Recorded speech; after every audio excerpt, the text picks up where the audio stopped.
طرح کے جانور کا انتخاب ہم کرنا ہے؟ معزز سامعین، اس تعلق سے 4 باتیں آپ ذہن میں رکھیں، 4 باتیں۔ پہلی بات یہ ہے کہ آپ جس جانور کو خریدیں گے وہ جانور وہ بہیمۃ الانعام میں ہونا چاہیے۔ پچھلی جو ایک آیت گزری جس میں اللہ رب العالمین نے کیا کہا؟ من بہیمۃ الانعام، تو یہاں بہیمۃ الانعام اللہ رب العالمین نے ذکر کیا ہے قربانی کے حوالے سے، لہذا معلوم ہوا کہ سب سے پہلی چیز ہمیں کیا کرنا ہے؟ بہیمۃ الانعام جانور ہمیں خریدنا ہے۔ بہیمۃ الانعام کون سا جانور ہے؟ 4 قسم کے جانور ہیں۔ اونٹ چاہے نر ہو یا مادہ، گائے چاہے وہ نر ہو یا مادہ ہے، اور اسی طریقے سے بکرا بکری اور دمبا اور اس کے مادہ۔ تو یہ 4 قسم کے، گویا کہ 8 قسم کے ہو گئے، اس میں نر مادہ ساری چیزیں داخل ہیں۔ یہ 8 قسم کے جانوروں میں سے وہ جانور ہونے چاہیے جو ہم قربانی کریں گے۔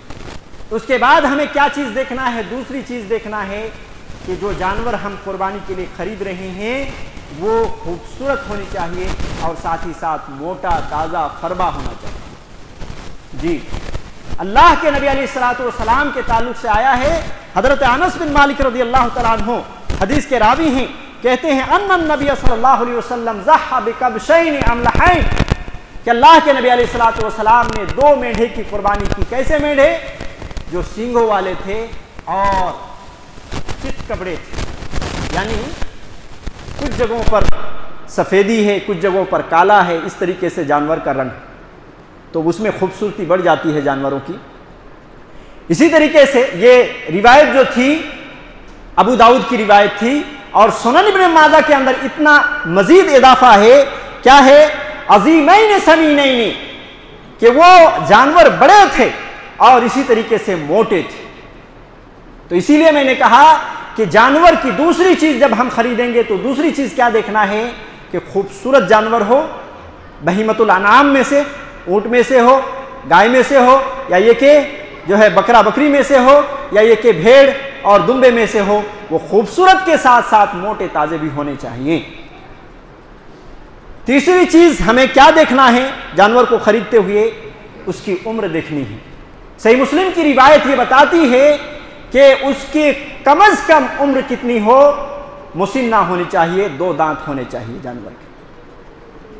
اللہ کے نبی علیہ الصلوۃ والسلام، حضرت جابر رضی اللہ عنہ کی روایت ہے، وہ بیان کرتے ہیں کہ رسول اللہ صلی اللہ علیہ وسلم نے فرمایا لا تذبحوا الا مسنہ، کہ تم دانتے ہوئے 2 دانت جب ہو جائے ایسے ہی جانور کو تم قربانی کرو۔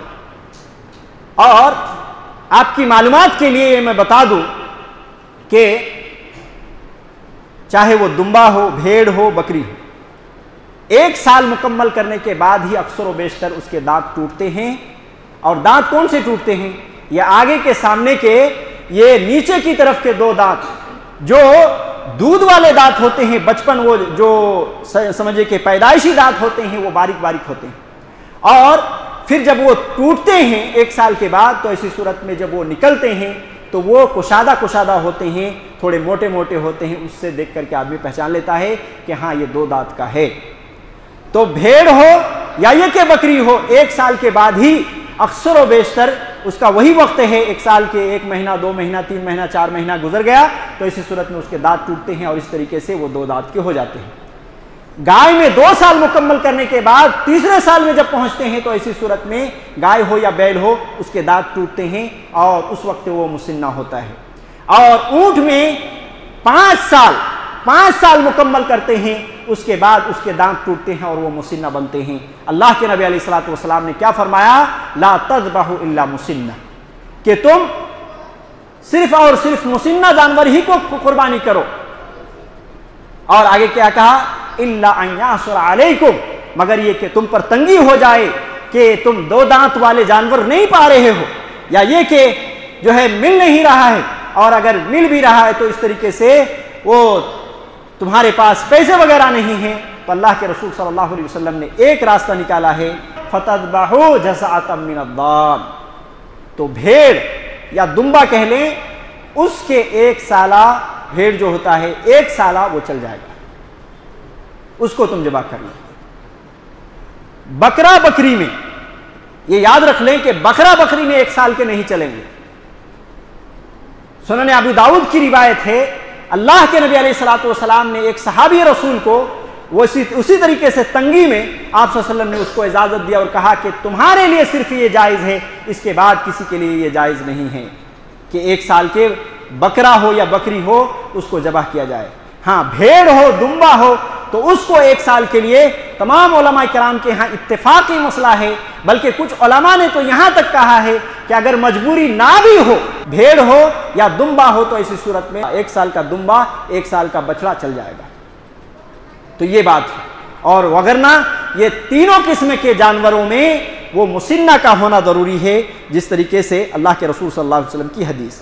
اور چوتھی چیز، ہم قربانی کے جانور خریدنے جا رہے ہیں تو اسی صورت میں چوتھی چیز کا کیا خیال رکھنا ہے کہ وہ جانور بے عیب ہو، اس میں عیب نہ ہو۔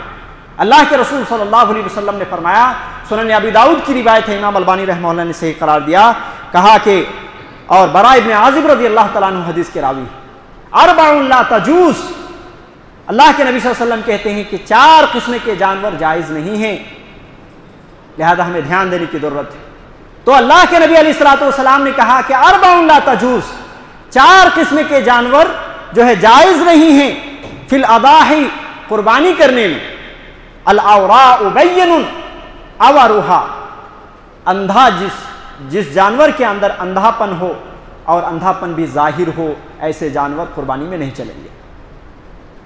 بھینگا پن ہے، اندھا پن ہے، تو ایسی صورت میں خریدنے والا خود اس کی آنکھ چیک کرے، آدمی دیکھے کہ کہیں وہ اندھا پن کا شکار تو نہیں، اگر ظاہری طور پر اندھا پن کا شکار ہے تو اسی صورت میں ایسے عیب دار جانور قربانی میں نہیں چلیں گے۔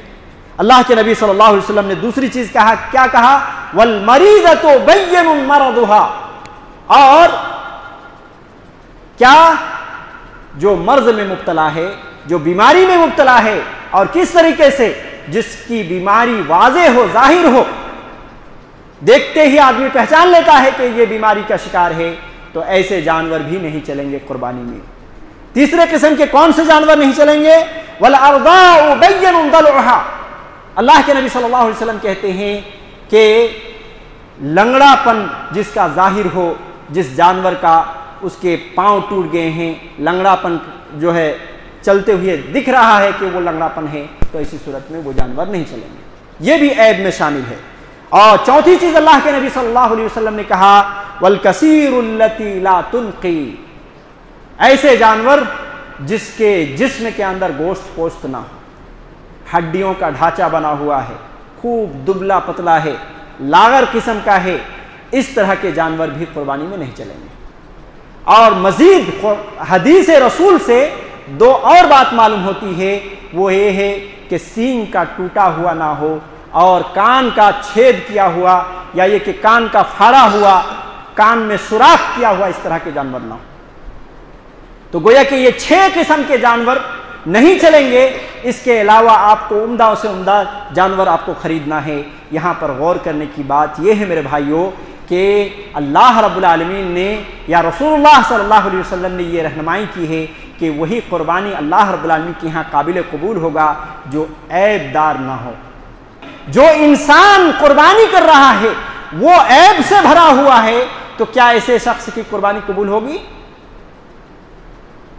کیا ایسے شخص کی قربانی قبول ہوگی؟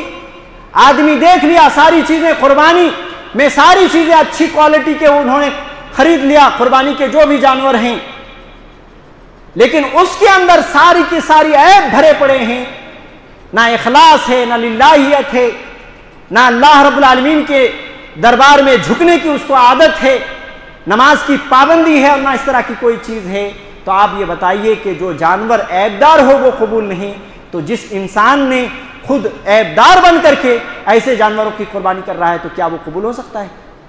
لہذا ضرورت اس بات کی ہے کہ ہم خود کو خالص بنائیں، ہم اپنے ارادے اور نیت کو سب سے پہلے اچھا بنائیں، اور اسی طریقے سے اپنے اعمال کا جائزہ لیں اور اپنے اعمال کو اچھا کریں، اپنے کردار کو اچھا کریں، اس کے بعد قربانی کریں۔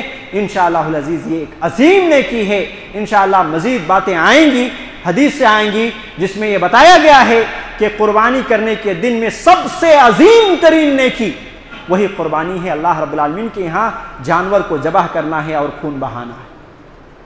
تو معزز سامعین کرام، اس بات کا ضرور خیال رکھیں کہ قربانی کس طرح کے جانور ہمیں خریدنے ہیں، اور ساتھ ہی ساتھ اپنے اعمال، اپنے کردار، اپنے نیت، اپنے ارادے کو بھی اچھا کر لیں، تاکہ جو کچھ ہم قربانی اللہ رب العالمین کے یہاں نذرانہ پیش کریں گے اللہ رب العالمین کے یہاں قبول ہو جائے۔